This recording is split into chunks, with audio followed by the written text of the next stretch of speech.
Hi everyone, आज के इस वीडियो में हम डीमार्ट के Q4 FY22 के रिजल्ट्स देखेंगे। उसी के साथ साथ कंपनी का फुल ईयर बेसिस पे कैसा परफॉर्मेंस है वो भी देखेंगे और साथ ही साथ हम कुछ इंपॉर्टेंट मैट्रिक्स देखेंगे, जैसे कि सेम स्टोर सेल्स ग्रोथ में क्या परफॉर्मेंस है, पर स्क्वायर फीट रिटेल सेल्स क्या है कंपनी की, और क्या हमें प्रोडक्ट मिक्स देखने को मिल रहा है। और लास्ट में हम ये भी देखेंगे एज ए इन्वेस्टर यहाँ पे आपको जब आप डीमार्ट का बिजनेस ट्रैक करते हो तो आपको क्या इंपॉर्टेंट चीज़ों का ध्यान रखना है। सो चलिए फटाफट से वीडियो को स्टार्ट करते हैं। अभी हम डायरेक्टली कंपनी के स्टैंड अलोन रिजल्ट्स पे आ गए हैं। सबसे पहले हम ईयर ऑन ईयर बेसिस पे कंपैरिजन करेंगे, यानी कि पिछले साल के Q4 को इस साल के Q4 से। रेवेन्यू फ्रॉम ऑपरेशंस में 17.8% की ग्रोथ है और जो कंपनी का इबिट्टा है वो 20.3% से इंक्रीज़ हुआ है। ओवरऑल अगर हम प्रॉफिट आफ्टर टैक्स देखें तो 7.2% से हमें ईयर ऑन ईयर बेसिस पे ग्रोथ देखने को मिल रही है। और यहाँ पे अगर हम कंपनी का अर्निंग्स पर शेयर देखें तो 6.71 से इंक्रीज़ होकर 7.2 हो गया है। और साथ ही साथ Q4 FY22 में कंपनी ने नए 21 स्टोर्स ऐड किए हैं। नेक्स्ट फुल ईयर बेसिस पे कंपैरिजन कर लेते हैं FY22 versus FY21। Revenue from operations में 27.6% की ग्रोथ है और जो कंपनी का इबिट्टा है वो 43.6% से इंक्रीज़ हुआ है। ओवरऑल अगर हम प्रॉफिट आफ्टर टैक्स देखें तो 38.7% से हमें प्रॉफिट आफ्टर टैक्स में ग्रोथ देखने को मिल रही है। यहाँ पे ओवरऑल अगर हम कंपनी के परफॉर्मेंस की बात करें तो क्लियरली बोल सकते हैं फुल ईयर बेसिस पे बहुत ही आउटस्टैंडिंग परफॉर्मेंस है। डबल डिजिट में 27% की हमें सेल्स में ग्रोथ देखने को मिल रही है और उसी के साथ साथ प्रॉफिट आफ्टर टैक्स में भी हमें अच्छी खासी ग्रोथ देखने को मिल रही है। और ईयर ऑन ईयर बेसिस पे अगर हम देखें तो यहाँ पे भी अच्छा खासा हमें परफॉर्मेंस देखने को मिल रहा है। उसी के साथ साथ यहाँ पे अगर हम FY22 की बात करें तो टोटल 50 स्टोर्स कंपनी ने ऐड किए हैं और ये 50 स्टोर्स के बाद फाइनल अगर हम देखें तो डीमार्ट के 284 स्टोर्स अभी हमें टोटल देखने को मिल रहे हैं। अब एक बार हम डीमार्ट का प्रोडक्ट मिक्स देख लेते हैं। यहाँ पे अगर हम फूड कैटेगरी से देखें तो FY21 में टोटल रेवेन्यू में कंट्रीब्यूशन 57.41% था, जो कि FY22 में 56.86% हो गया है। और यहाँ पे अगर हम नॉन फूड कैटेगरी देखें तो यहाँ पे FY21 में ऑलमोस्ट 19.69% का कंट्रीब्यूशन था, जो कि FY22 में 19.74% हो गया है। उसके बाद यहाँ पे जनरल मर्केंडाइज एंड अपैरल का सेगमेंट देखें तो FY21 में 22.90% का कंट्रीब्यूशन था, जो कि FY22 में 23.40% हो गया है। यहाँ पे मैं आपके साथ प्रोडक्ट मिक्स के रिलेटेड इसलिए डिस्कशन कर रहा हूँ क्योंकि अगर हम डीमार्ट के बिज़नेस की बात करें तो हम सब जानते हैं कि ये एवरीडे लो कॉस्ट चीज़ें सेल करता है। तो यहाँ पे डीमार्ट के बिज़नेस में मार्जिन्स बहुत ज़्यादा देखने को नहीं मिलते। इनके जो इबिट्टा मार्जिन्स है वो भी हमें ऑलमोस्ट 8% के आसपास देखने को मिलते हैं। डीमार्ट को अगर ग्रो करना है फ्यूचर में अपने बिज़नेस को बहुत अच्छे से, तो यहाँ पे इनका जो नॉन फूड और जनरल मर्केंडाइज का सेगमेंट है, यहाँ पे टोटल रेवेन्यू में जो कंट्रीब्यूशन है वो बहुत ज़्यादा होना चाहिए। यानी कि एग्जांपल के हिसाब से मान लीजिए कि अगर डीमार्ट 100 रुपये कमाता है तो फूड सेगमेंट से डीमार्ट का अगर 30-40 रुपीज़ कॉन्ट्रीब्यूट होता है और 60 रुपीज़ जो है वो नॉन फूड और जनरल मर्केंडाइज से होता है, तो डीमार्ट के जो मार्जिन्स है वो आपको काफ़ी ज़्यादा अच्छे देखने को मिलेंगे। जब भी आप डीमार्ट के बिज़नेस को ट्रैक करते हो तो हमेशा आपको ये देखना है कि इनका जो जनरल मर्केंडाइज और जो नॉन फूड सेगमेंट है, यानी कि पर्सनल केयर और ये वाला सेगमेंट, यहाँ पे कितना ज़्यादा रेवेन्यू में कंट्रीब्यूशन इंक्रीज़ हो रहा है। यहाँ पे जितना ज़्यादा इंक्रीज़ होगा उतना ज़्यादा कंपनी के margins over a period of time increase होंगे। यहाँ पे अगर हम इस साल की बात करें तो डीमार्ट की जो CEO हैं उन्होंने यही बोला है कि जो नॉन फूड कैटेगरी है यहाँ पे बहुत ज़्यादा ग्रोथ देखने को नहीं मिली है और उसके पीछे का रीज़न उन्हें ये लगता है कि ई कॉमर्स में शिफ्ट होने की वजह से ये एक परमानेंट चेंज भी हो सकता है, या फिर यहाँ पे कोविड का हमें बहुत ज़्यादा इम्पैक्ट देखने को मिल रहा है, जिस रीज़न की वजह से भी यहाँ पे इतनी ज़्यादा ग्रोथ देखने को नहीं मिली है। उसके लिए उन्होंने ओवरऑल यही कहा है कि एटलीस्ट 2 या 3 क्वार्टर्स के लिए उन्हें देखना पड़ेगा कि ओवरऑल क्या सिचुएशन है और उसके बाद वो अच्छे से गाइडेंस दे सकेंगे कि ये सेगमेंट में आगे किस तरीके से ग्रोथ देखने को मिलेगी। नेक्स्ट कंपनी का एक और इंपॉर्टेंट मैट्रिक देख लेते हैं, जो कि है like for like growth. Like for like growth simple सा इसका मतलब यही होता है कि सेम स्टोर सेल्स ग्रोथ क्या है। और यहाँ पे सेम स्टोर सेल्स ग्रोथ हमें वो कंसीडर करनी है जिस स्टोर को 2 साल से ज़्यादा हो चुके हैं। यहाँ पे अगर हम अभी की बात करें तो डीमार्ट के जो स्टोर्स 2 साल से ज़्यादा हो चुके हैं वो ऑलमोस्ट 214 स्टोर्स है। उन 214 स्टोर्स में हमें 16.7% की ग्रोथ देखने को मिली है। सो डी मार्ट का बिजनेस जब भी आप ट्रैक करते हो तो कभी भी ब्लाइंडली ऐसे डिसीजन मत लेना कि भाई कंपनी का रेवेन्यू जो है वो 20-25% से बढ़ा है और कंपनी का बिजनेस बहुत अच्छा है, क्योंकि अगर हम अभी की बात करें तो डी मार्ट हर साल ऑलमोस्ट 25 to 30 स्टोर्स ओपन कर रहा है। तो जितने ज़्यादा स्टोर्स ओपन होंगे तो डेफिनेटली आपको उन स्टोर्स से सेल जनरेट होती देखेगी और अल्टीमेटली टोटल सेल्स में आपको इम्पैक्ट देखने को मिलेगा। लेकिन अगर आप लॉन्ग टर्म के हिसाब से बिजनेस का पार्ट बनते हो तो आपको हमेशा ये देखना है कि नए स्टोर्स जो कंपनी ओपन कर रही है वहाँ से तो डेफिनेटली ग्रोथ आने ही वाली है, लेकिन जो पुराने स्टोर्स हैं उनका कैसा परफॉर्मेंस है, क्योंकि वहाँ से अगर ग्रोथ नहीं आती है तो एक पॉइंट के बाद जब कंपनी स्टोर्स लगाना बंद कर देगी तो ओवरऑल सेल्स पे आपको इम्पैक्ट देखने को मिलेगा। इसलिए आपको प्रोडक्ट मिक्स पे फोकस करना है, दूसरा ये फोकस करना है कि सेम स्टोर सेल्स ग्रोथ कैसी है कंपनी की। सो यहाँ पे आप देख सकते हो 16.7% हमें देखने को मिल रही है। उसके बाद जो नेक्स्ट इंपॉर्टेंट मैट्रिक है वो है पर स्क्वायर फीट रिटेल सेल्स। सो यहाँ पे FY22 में 27,454 रुपीज़ की हमें सेल्स देखने को मिल रही है और पिछले साल भी हमें सेम रेंज में देखने को मिल रही थी। उसी के साथ साथ यहाँ पे अगर हम FY19 की देखें जो कि हमें हाईएस्ट एवर देखने को मिल रही थी 35,647 रुपीज़ की। सो उसके हिसाब से अगर हम अभी कंपेयर करें तो पिछले 4 साल में जो पर स्क्वायर फीट रिटेल सेल्स है वो हमें अच्छी खासी डिक्रीज़ होती हुई दिख रही है। सो ये मैट्रिक आपको बहुत ज़्यादा ट्रैक करना है जब आप रिटेल बिजनेस को ट्रैक करते हो।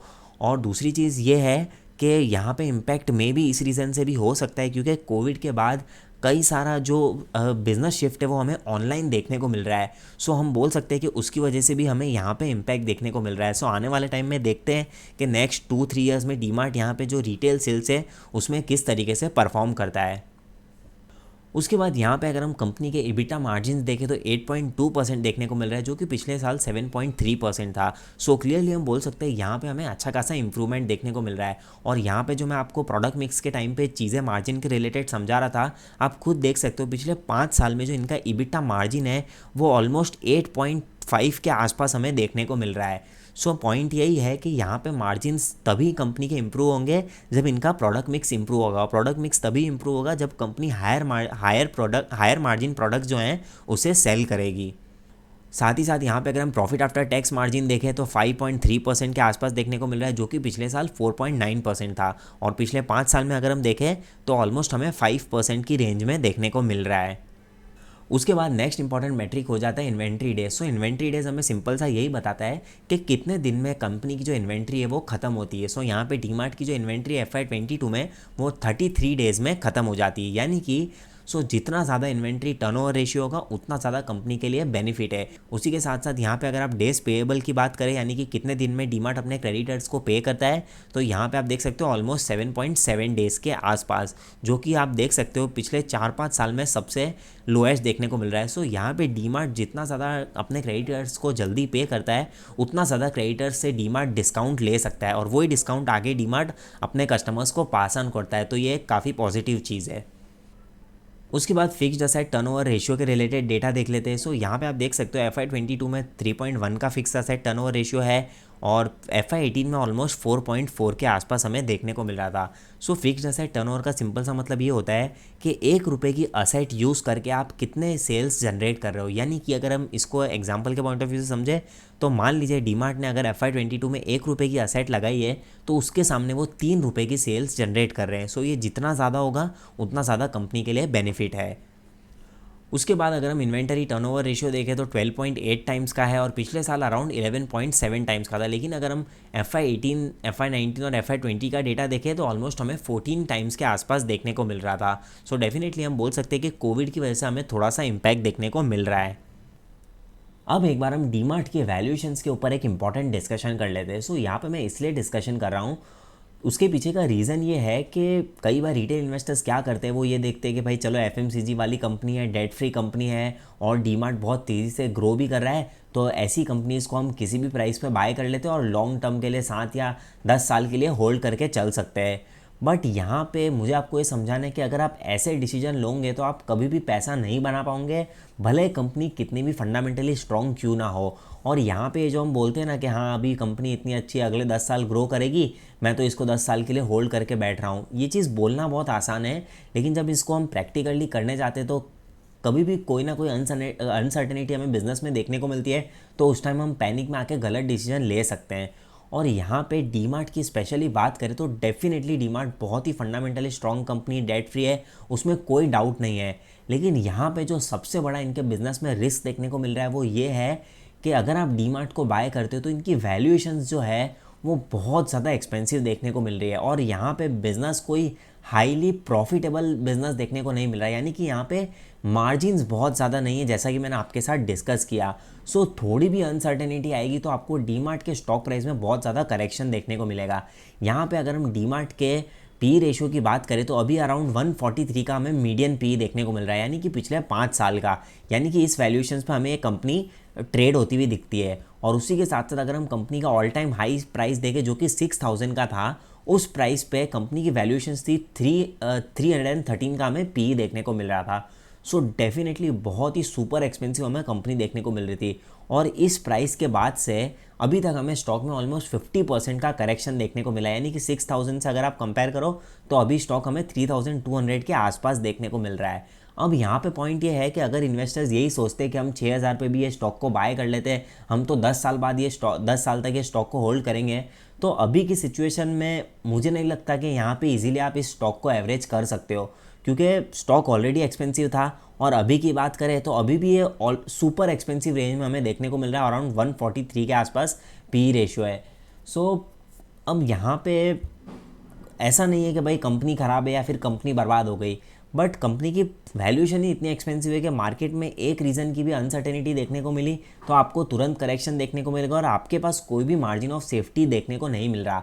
अब ऐसा नहीं है कि सिर्फ पी रेशियो देख के आप डिसाइड कर लो, पी रेशियो के पीछे भी कई सारे रीज़न होते हैं। कितनी बार क्यों इतनी ज़्यादा वैल्यूएशंस मिलती है कंपनी को, क्योंकि फ्यूचर ग्रोथ प्रोस्पेक्ट्स बहुत अच्छे होते हैं, लॉन्जिटिविटी होती है बिजनेस में, कई बार मार्जिन्स अच्छे होते हैं, उसी के साथ साथ अच्छा खासा मोट होता है बिजनेस में। सो उसके पीछे वैल्यूएशंस देखने को मिलती है। डेफिनेटली डीमार्ट एक प्रीमियम वैल्यूएशन डिजर्व करता है, बट इसका मतलब ये नहीं है कि आप 140, 150, 160 या 200 के पी रेशियो पे आप जाके स्टॉक को बाय करो। और उसी के साथ साथ आपने डिक्सन टेक्नोलॉजीज़ में ये चीज़ देखी कि उसमें अच्छा खासा करेक्शन हुआ, एचएलई ग्लास कोड में हमें ये सारी चीज़ें देखने को मिली। सो ऐसा नहीं है कि ये कंपनीज ख़राब है, बट आप जिस प्राइस पे बाय कर रहे हो उस पर ना तो मार्जिन ऑफ सेफ्टी है, और लॉन्ग टर्म में वहाँ पे आपको अच्छे रिटर्न्स नहीं मिलेंगे। अगर आप मान लीजिए ये स्टॉक अभी 1.5-2 साल तक और भी ज़्यादा कंसोलिडेशन में चले जाता है, तो आपका जो अपॉर्चुनिटी कॉस्ट है कैपिटल पे वो भी आपको लूज़ होता हुआ दिखेगा, और उसी के साथ साथ यहाँ पे एवरेज करना आपके लिए इतना ईजी नहीं होगा।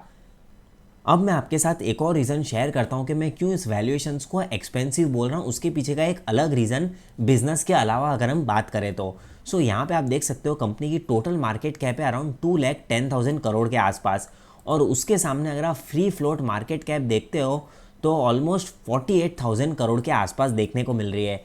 यानी कि फ्री फ्लोट मार्केट कैप वो हो गई कि प्रमोटर्स के अलावा जो भी स्टॉक मार्केट में ट्रेड हो रहे हैं उसकी क्या हमें वैल्यू देखने को मिल रही है।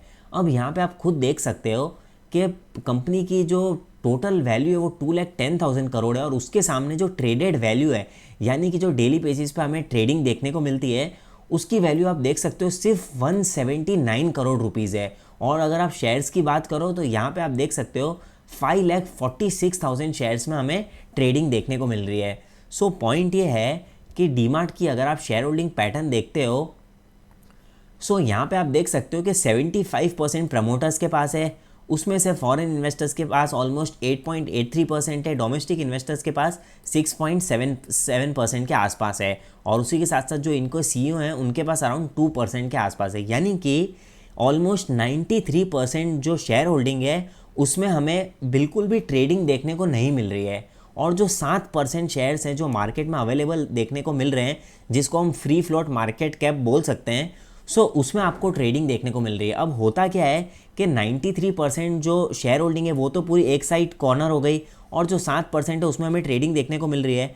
तो ये 7% जो है इसमें जब भी बाइंग होगी ना थोड़ी सी भी, तो आपको स्टॉक प्राइस एकदम ज़बरदस्त वैल्यूएशंस पे जाता हुआ दिखेगा, और इसी रीज़न की वजह से आपको डीमार्ट की जो वैल्यूएशंस है ना वो देखने को मिल रही है 150, 200, 300 का पी रेशियो, ये 500, 1000 का भी जा सकता है, कोई बड़ी बात नहीं। हालांकि ये प्रैक्टिकली पॉसिबल नहीं है, बट मेरा पॉइंट ये है कि ये जो वैल्यूएशन शिफ्ट हो रही है वो कोई बिजनेस फंडामेंटल की वजह से नहीं हो रही है, वो इसलिए हो रही है क्योंकि इनकी शेयर होल्डिंग पैटर्न का डेटा ही ऐसा है। ऑलमोस्ट 93% ऐसे शेयर्स है जहाँ पे कोई ट्रेडिंग नहीं हो रही है, और 7% में ट्रेडिंग हो रही है, तो उसमें अगर थोड़ी भी बाइंग आएगी तो ये स्टॉक 3,000, 4,000, 5,000 आराम से चला जाएगा। तो यहाँ पे पी रेशो आपको इसलिए इतना ज़्यादा एक्सपेंसिव देखने को मिलता है।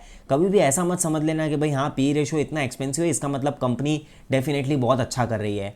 उसमें कोई डाउट नहीं है कि बिज़नेस अच्छा है इसलिए इतनी वैल्यूएशंस मिल रही है, बट ये एक थोड़ा सा टेक्निकल रीज़न है कि इनका जो शेयर होल्डिंग पैटर्न है उस रीज़न की वजह से भी यहाँ पे आपको जो वैल्यूएशंस वो इतनी ज़्यादा आपको देखने को मिल रही है।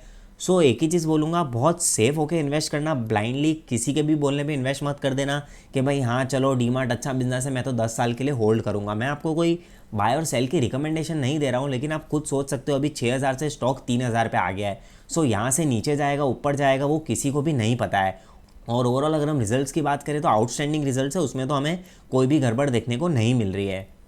सो ओवरऑल एक ही चीज़ बोलूँगा, अगर आप डीमार्ट के बिजनेस को ट्रैक करते हो तो आपको सेम स्टोर सेल्स ग्रोथ देखनी है, प्रोडक्ट मिक्स कंपनी का हाई मार्जिन की तरफ शिफ्ट हो रहा है या फिर नहीं हो रहा, उसी के साथ साथ कंपनी कितने नए स्टोर्स ओपन कर रही है, क्या डेट लेवल देखने को मिल रहा है और क्या कंपनी का वर्किंग कैपिटल साइकिल है यानी कि इन्वेंट्री डेज, डेटर डेज और जो पेएबल्स हैं वो। सो ये सारी मैट्रिक्स को आपको अच्छे से ट्रैक करना है, उसी के साथ साथ कॉनकॉल्स और इन्वेस्टर प्रेजेंटेशन को अच्छे से पढ़ना है ताकि आपको पता चल सके कंपनी का बिजनेस किस डायरेक्शन में जा रहा है।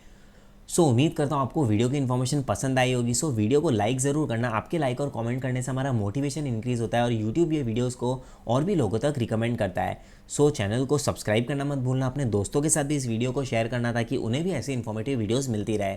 सो तब तक के लिए थैंक यू सो मच, मिलते हैं नेक्स्ट वीडियो में।